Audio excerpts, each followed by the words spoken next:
On today's Join Us in France, tips for driving in France.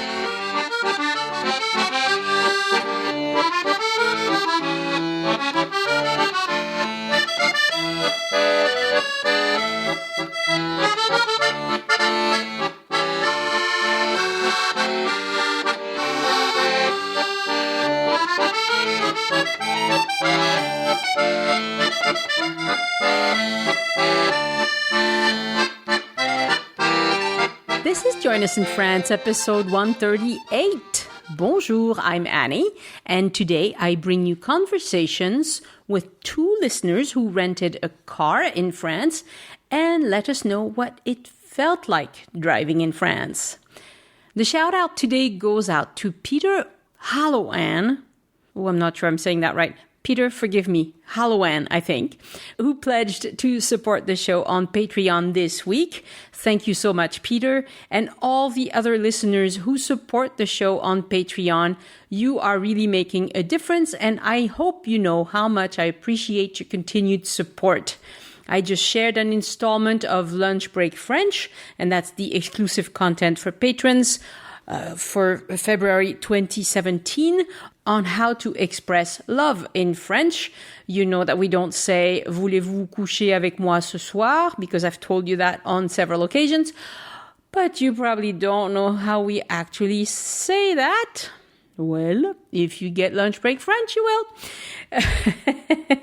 To support the show on Patreon, go to patreon.com. Join us. Patreon is Patreon, and join us is without any spaces. Thank you so much. If you like this episode, you should also check out episode 16 about driving in France, where we explain some of the rules and we warn you about some of the gotchas that surprise a lot of people. For show notes and photos on this episode, go to joinusinfrance.com and the number 138. I want to strongly encourage you to visit the show website, which is joinusinfrance.com. There is a link in your show notes, especially if you are new to the show, because there is a lot there to help you plan your trip to France. I also encourage new listeners to subscribe to the newsletter, even though I don't email very often, and to the show itself using your application, your podcasting application, because it ensures that you will get updates from me as soon as they are ready. Elise and I are going to lead a week-long tour in Paris, starting on May 14th and ending on May 21st. We have a few spots left. There is still time to join us if you're in the mood for a great week-long visit to Paris with a couple of friends. Some of the people who have bought the tour are coming without a traveling companion, and I think this tour is particularly well suited for that because it will be a small group, 14 maximum, of like-minded Francophiles. Otherwise, they wouldn't know about us because we're not famous, in case you haven't noticed. And of course, either Elise or myself or both will be with you every day, all day. We will be adding new tour dates and new itineraries, but we want to make sure that this inaugural tour is a success first. So if you don't want to miss out, go to addictedtofrance.com, which is the website I set up to talk about the tour and to sell the tour. Join Us in France is the podcast. Addicted to France is for the tour. On today's show, you'll hear from Stephanie and Dawn, who are from Canada, and they drove between Bordeaux and Paris. And also, you'll hear from my friend Jeff from California, who drove around Provence and the Southwest.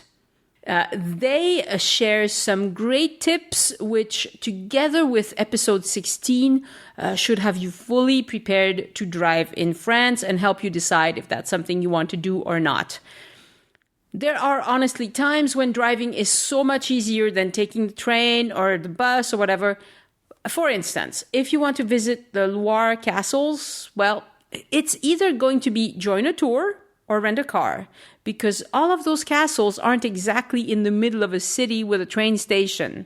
It's the same with Normandy. A lot of the highlights are in the country. far away from public transportation. And if you want to explore the Southwest, where both Elise and I live, well, it's so much easier with a car. So yes, if you are a do-it-yourself traveler, you need to become a do-it-yourself traveler who understands the ins and outs of driving in France. So keep listening. It's really not rocket science, but it's good to be warned about things that often surprise people who've never driven here.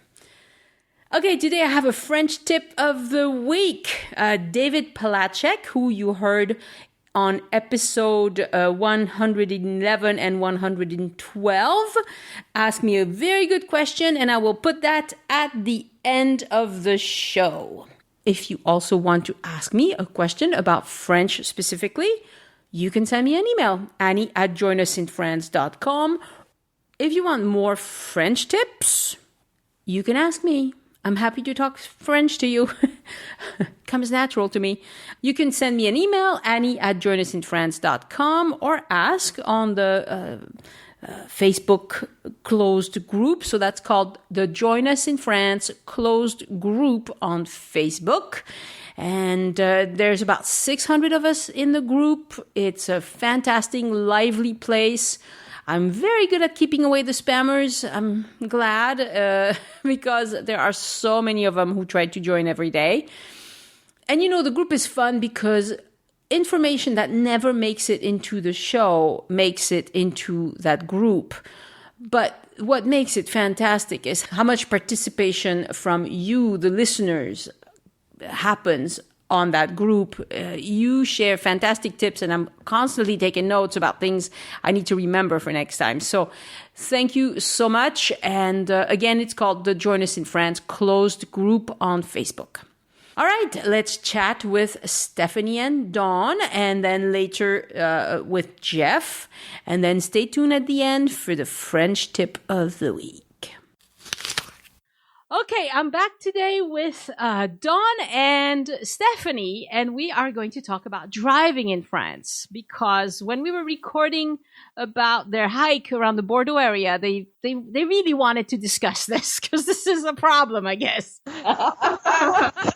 So do share your diverging opinions. Well, I just want to say, as a researcher and a planner, I discovered you, Annie, because I was researching driving in France. I Googled it, and your podcast with you and your husband discussing the road rules, that's how I found you. Yes. That one gets found a lot because for some reason there's not a lot of good information out there about driving in France. No. Yeah. Okay, and what did so you did it? Well, I cautioned against this because I am risk averse, as Dawn says. I did not think it was a good idea, but I was willing to help navigate as long as others would do the driving. So we were on this trip. There were 4 girlfriends. Yes. And I will now let Dawn take it away. So Krista, our other friend, and myself shared the driving responsibilities, and I truly think it was a wonderful experience, except once again, we just kept getting lost, but that's a whole other story. But I found driving in France was actually very navigable. So the roundabouts are very civilized, yes, and the streets, like the highways, are very understandable. The biggest difference, and the reason why I think I wanted to talk about this, is understanding the difference between the autoroutes in France and the highways that you would see in Canada and the U.S. Okay. Yeah, because in Canada and the U.S., if you miss your exit, you can usually just go to the next one and go over the overpass and head back in the direction that you want it to go in. In France, you can't do that. Sometimes it's like 20, 30 kilometers between exits. Yeah, exactly. And so that actually precipitated us getting lost one time because we thought we could do that. But so I think that's a really key point, because it's easy to retrace your steps here, because there's always another exit within 10 kilometers, and then you just turn around and you get back on the road that you're supposed to be on. Yeah. But not so much in Canada. And not so much in France, right? In France, sorry, yeah. So, recently, okay, this is really I shouldn't admit to this, but I did this, and I I haven't done this very often, but I was driving from Montpellier back to Toulouse. And there's one spot where the freeway splits up. So you're either going towards Toulouse or you're going towards Barcelona. And I was listening to a book and not paying any attention to what I was doing, clearly, because after a bit, I'm like, why didn't I see that turnoff thing? And then I started recognizing around me, I was actually on my way to Barcelona and not Toulouse. And I completely missed the turn. I was 2 exits later, so it was a really good book. But I had to wait another 20 kilometers to be able to turn around and just hook back towards Toulouse, which, I was an hour late because of that. But wow.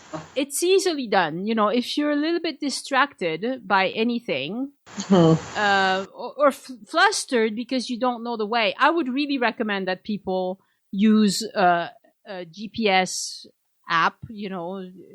If you don't have data and if you're not going to buy a data plan when you're in France, in that case, you need an old style separate GPS because those don't need data. They just talk to the GPS system. Right. But with those, you need to make sure that you load the maps that for the country you're going to, because usually they're those old little TomToms or whatever they are called, whatever brand they are. They could only have US and Canada or Europe, and not even all of Europe. Usually they will have like Northern Europe and Southern Europe and whatever. So right. you have to load the right maps before you go, but then you're good to go. You don't need data. You just need to have a clear sky. You don't always have, but sometimes when it's really, really overcast, your device can't talk to the GPS system either.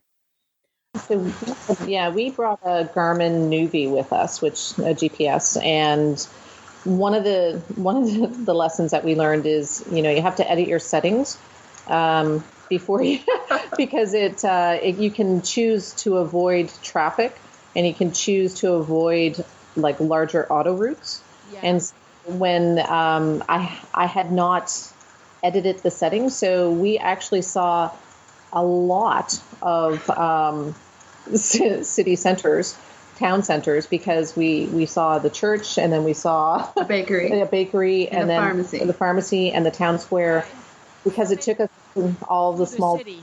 Yeah. So I think we saw about 10 of those before we changed the settings. They are beautiful. They are beautiful. It was also on the wrong time zone setting, I believe. So we were. And the other thing that's bad is if you're used to having miles. I mean, you're from Canada, maybe not, but we're kilometers. Yeah, we're kilometers. Okay, but for Americans there, if your Garmin or TomTom is saying miles and you're seeing kilometers on the signs, it can be a little bit, confusing. So it's easier to, when you come to Europe, put in kilometers, because that way it'll match better, Yes. And another thing too, when Stephanie was researching, she looked into whether or not we needed like an international driver's license. Yeah. I'm not sure if that makes sense. Like, because we're from New Brunswick, which is a bilingual province, our driver licenses are in French and English. But for people in other parts of this country or in the U.S., their license would be in English only. And I think the whole purpose of the international driver's license is just to provide a translation of the information in, 10 or 13 different languages. So, yeah, which is a fine thing to have, not absolutely necessary, because if you get stopped by the police, it's not like you're probably not the first foreigner they're going to stop. They can recognize that this is a driver's license, Although if they're French and they're only used to the old style French driver's license, it's a little pink piece of paper. So it's very strange. But we're moving on. We're all new drivers now get this. It's a credit card size driver's license finally in France. Oh, okay. Yeah, it's still the paper, the pink paper from when I was 18. The picture is absolutely unrecognizable. It's really So, because my U.S. driver's license is very expired, because I've been living back in in France for 11 years now. Oh, yes. So when I go back to the US, I take my expired license when I rent a car, but I tell them it's way expired. Here's my French one. And the French one is like this old piece of pink paper, but it doesn't really surprise them. They know, all the car rental agencies. I'm not the first French person they rented a car to. So right. To it.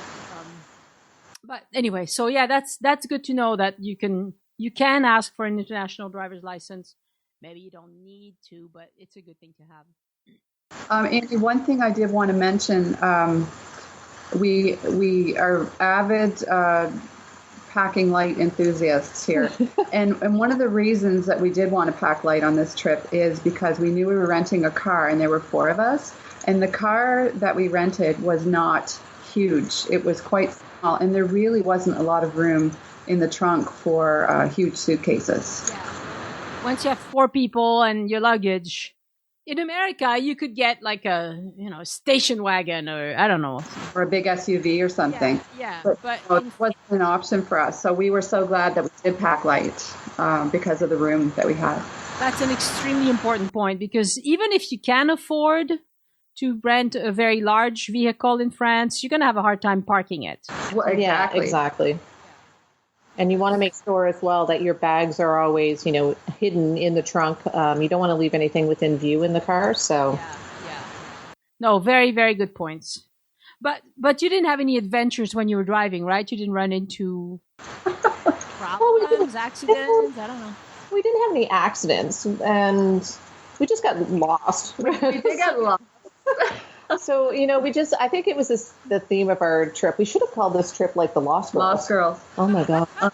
Wow. But again, we were on vacation. There were no children to take care of. Mm-hmm. I was having the time of my life. Yeah. It was a real adventure, and with my friends. Yeah.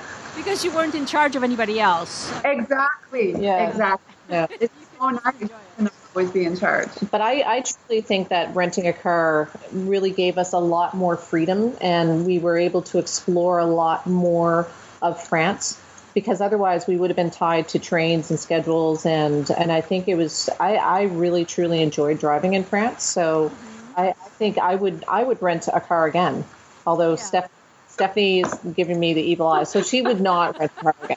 We're coming to France again in June, Annie, and we're doing a river cruise in Burgundy. Nice. So before and after that, we're going to spend a little time. So we've been debating whether or not we'll be renting a car. Well, Burgundy is a good place to have a car. It is? It is, because there's just not that much. A lot of the attractions in Burgundy are in small places. You're going to want to go to vineyards. You're going to want to go to old abbeys. And they're not in the center of a large city with a train station. Right. So, yeah, I think Burgundy, as a matter of fact, I had a listener email me recently asking, should we go to Burgundy without a car? And I'm like, well, I really wouldn't do it. I know it's doable. People do it. Like, people go to Burgundy and then they use a bike to get out to the vineyards. It can be done. Okay. But I don't know. I'm a car person, I guess. I have to admit it. I'm very comfortable driving. To me, it's like not a big deal. And I use Waze in France. You probably heard of that, right? It's an app. It's so if you have data, you definitely use Waze or Google Maps or whatever you prefer will probably work in France as well. Mm-hmm. And will give you some good indication of traffic and reroute you. And we have a brand new exit on our freeway in Toulouse, and Waze learned about it the day it opened. Oh, wow. Great. TomTom and Garmin don't do that. You have to rebuy the maps. Mm-hmm. But Waze knew about it right away and started telling me, okay, that this is a smarter way for you to go now. And it is. Most of the time it is. It's right, Yeah, we use Google Maps, so that Waze, we'll have to check that out. Mm-hmm. Yeah, it works. Either one, they're both very good. So I think, if you get to the thing is anticipation. when you drive in a different country, all the skills that you've acquired about anticipating what you're going to be doing next, you don't have them anymore because you really don't know what's going to happen next. You're like, you have your nose to maybe 500 meters ahead of you, and it's hard for you to think ahead. But with applications like that, I think it helps. I would agree. Yeah, we'll have to check that out for sure. Excellent. Well, have a great time when you go to Burgundy. How many days is your cruise? I think it's a week, and it begins in Dijon and it ends in Dijon. So it's kind of a loop. It's a river cycling cruise. So they stop at each little town, and then we have the option to cycle to the next or get back on the boat. Nice. Yeah, it should be fun. And we're going to Rouen prior to that for a couple of days. Oh, very nice. Rouen, not a town I know very well at all.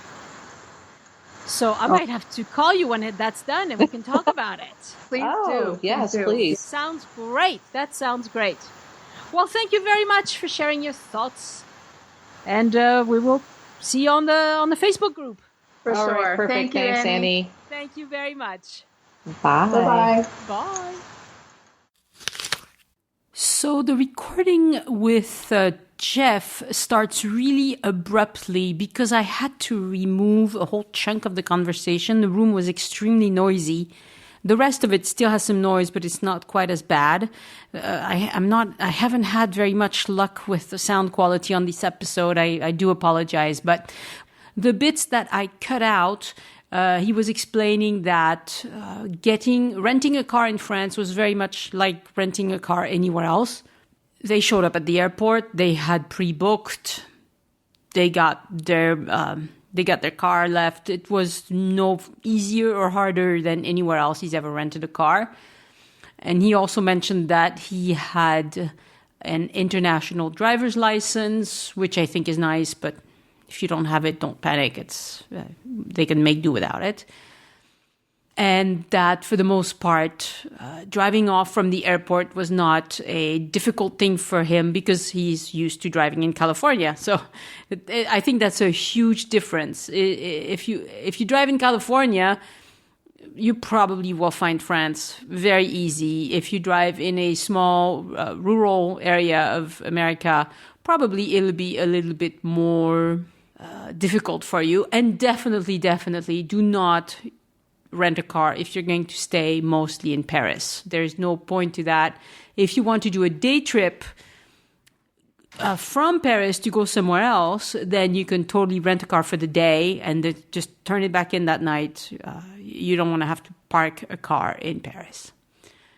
There you go. Now let's talk to Jeff. And sorry, I sound like I'm really rude and I jump right in, but I did say hello.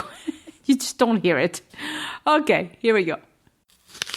So why did you choose to rent a car rather than just use public transportation? Or actually, for the beginning of our vacation, we did just use public transportation. So we're in London and Paris, and there it was very easy to get around without a car. But now we're running around the south of France, and we wanted to go a lot of places where you just couldn't do it just taking the train or the bus. Yeah. South of France, you really need some other way to get around. Yeah. So are there things that surprised you in the rules? Part of it was, I guess, they're much more stringent with the speed limit. I mean, just, 10, 15 miles an hour over was not a big deal in California. You don't normally get a ticket for that. Right. But here, you really need to be careful to obey that. And then, of course, the little radar cameras we don't have at all. Right. So explain the radars, because probably most of our listeners don't know. It's just a little camera on the side of the road, and I guess most of the time we saw a warning sign there coming up, so you could be careful of that. Yeah. But if you're over the speed limit, then it takes a picture and you get a ticket. Yeah. And actually, I saw earlier today when I was driving, a truck in front of me was going the car speed because the trucks have a lower speed, and I saw the little camera flash, and I think he got a ticket because he was going too fast. Yeah, and I think the rule has changed like in the last 6 months. They don't have to put the signs warning you anymore. So some of these RoboCop cameras are very obvious because the point is to get you to slow down. But others are very well hidden and the point there is to gather money, for the government. So, yeah. Yeah, so for the most part, just tried never to speed. Yeah. I mean, it's not worth getting a ticket. Yeah. So you rented a little French car, right? It's not Volkswagen. Oh, it's a Volkswagen, yeah. So is it very different from driving... What do you drive at home?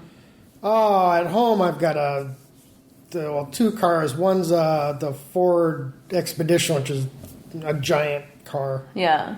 And I've got a little BMW Z3, which is a small car, so I kind of... So you used to both? Yeah. Yeah. Did driving... Did you get an automatic or No, it's manual? a manual. It's a manual. Which I'm used to driving. Yeah. Did you even try to get an automatic? No. No. Right. Didn't even think we could get one, so we didn't even try. Yeah, I think you can most places, but yeah, it's easier to get a manual. Yeah. Yeah. Did any of the roundabouts get you or anything like that? Yeah, they take a little getting used to. Because we have one in where I live, but just the one, and it confuses everyone there because you're used to lights everywhere. Yeah. I guess the biggest problem is that when I go, I tend to just stay to the right till you want to pull out. Right. But I guess the French drivers more expect a different behavior. When you're to the right, they think you're going to the next exit. That's right.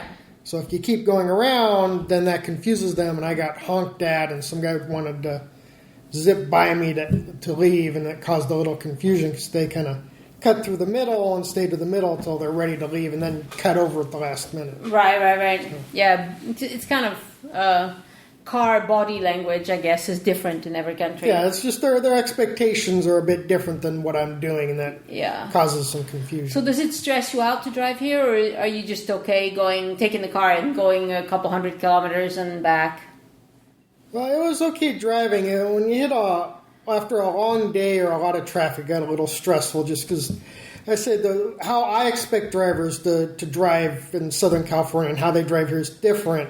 Yeah. So you're always on a little edge, have to watch to see what they're doing. Yeah. You can't just assume what they're going to do because it's not quite the same. Takes more of your attention, doesn't it? Definitely. Yeah. So is it something you would do again if you come back to France someday? Would you say it's a good thing to do to get around? Oh, yeah. All these Having places? the car was very convenient here. I don't know how we'd do what we wanted to do without one. Yeah. So to you it was worth it? Yes, definitely. Yeah.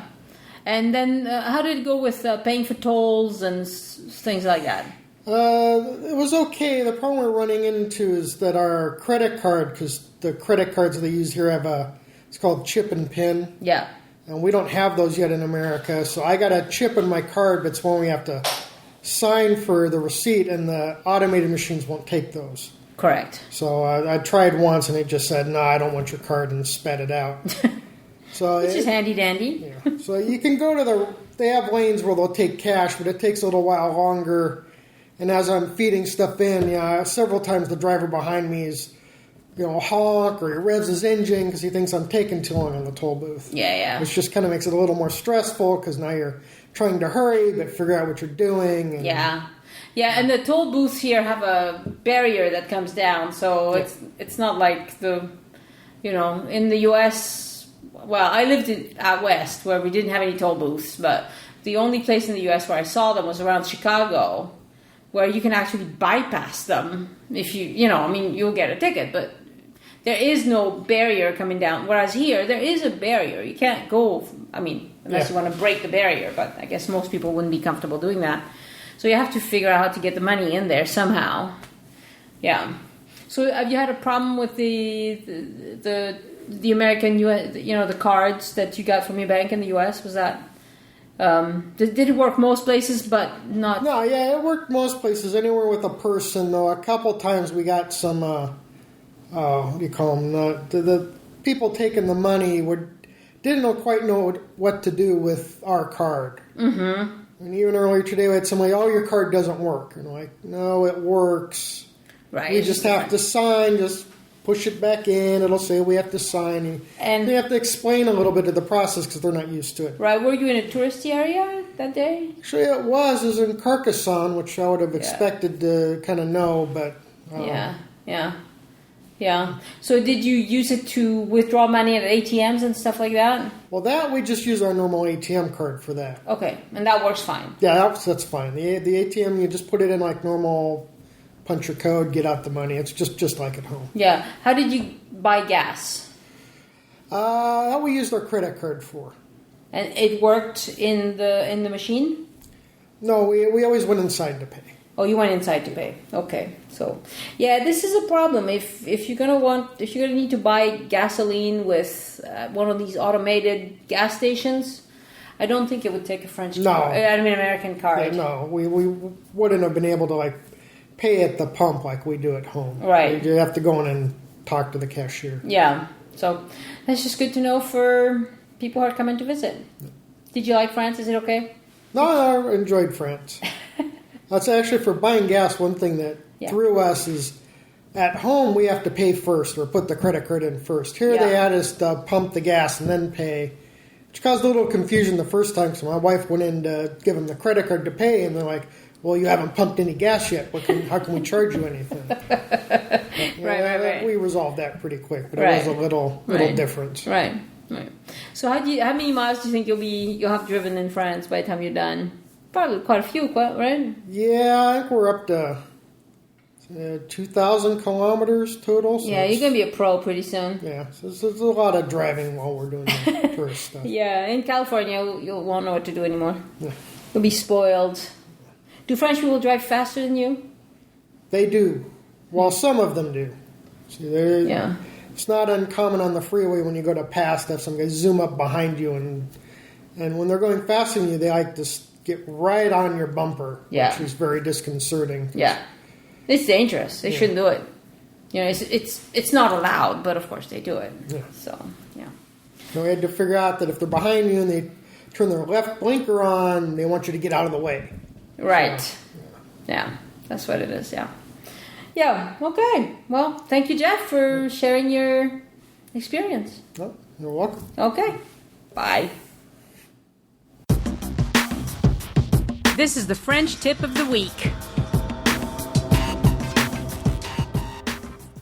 For the French tip of the week, this week, I want to thank David Palachek, who you heard on episode 111 and 112. He was talking about visiting Paris with his partner, maybe husband, I'm not sure, and son. And this is what he asked on the Join Us in France closed group. He wanted to know, how do we say in French the name of a famous abbot? In English, I'm not sure how to say that, but his name is spelled Suger. Well, in French, his name is l'Abbé Suger. Suger. The difficulty here is the U sound, because Americans can't really do the difference between the U and the U very well. So you have to make sure it's a U. So Abbé Suger. And the other thing is that this name is pronounced the same way as the word that we use commonly for subject, un sujet. So yeah, French is a little bit tricky when it comes to pronunciation, but so is English because, let me say, for instance, well, if I threw you a ball and if I go through the door, it's not at all the same spelling, is it? But it's the same pronunciation, which drives people nuts when we're not native in English. So just, be patient. Sujet, l'abbé Suger.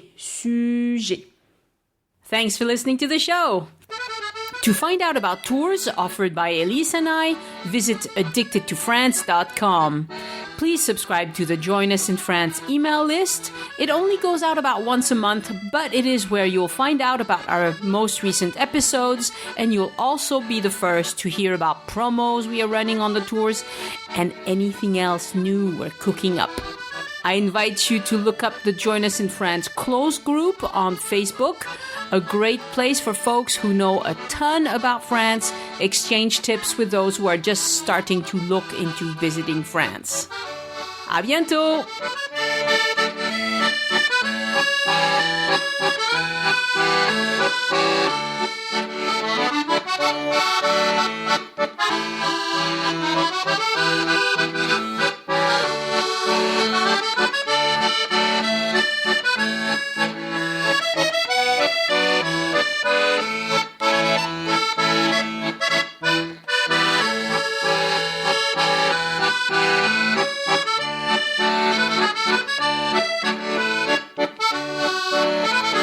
Bye.